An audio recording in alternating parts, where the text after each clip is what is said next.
God called Abram out of leave your country, your people, and your father's house. Go to the land I will show you.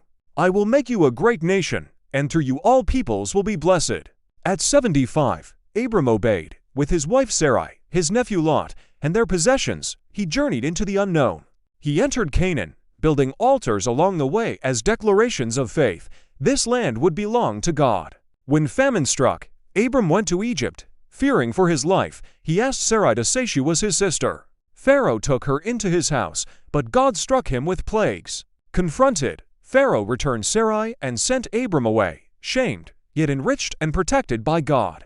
Back in Canaan, Abram and Lot prospered so greatly that their herdsmen quarreled over pasture. Abram said, "Let's not fight. You choose the land, I'll take the other." Lot chose the fertile plains near wicked Sodom. Abram remained in Hebron, where God appeared again. Lift your eyes.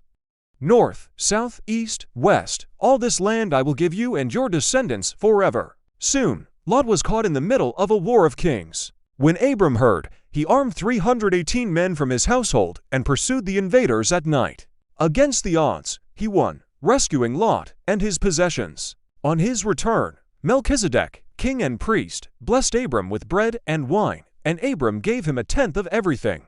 Yet Abram still had no child. In a vision, God reassured him, "Do not be afraid, Abram, I am your shield, your great reward."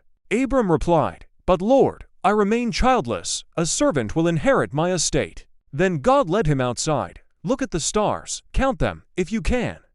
So shall your offspring be." Abram believed, and God credited it to him as righteousness. That night, God sealed his covenant. Abram prepared a sacrifice, and as darkness fell, dread and wonder filled the air.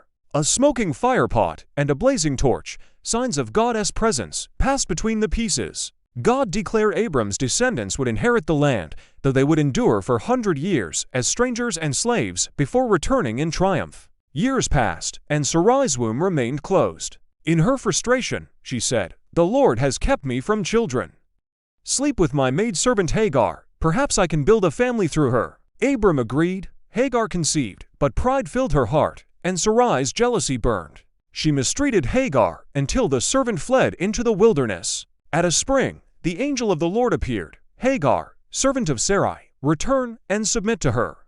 You will bear a son, and you shall name him Ishmael, for the Lord has heard your misery. He will live free, at odds with his brothers." Amazed, Hagar cried out, "You are the God who sees me." She returned, and in time gave birth to Ishmael. Abram was 86, yet Ishmael was not the child of promise, only a shadow of what was still to come. Subscribe to this channel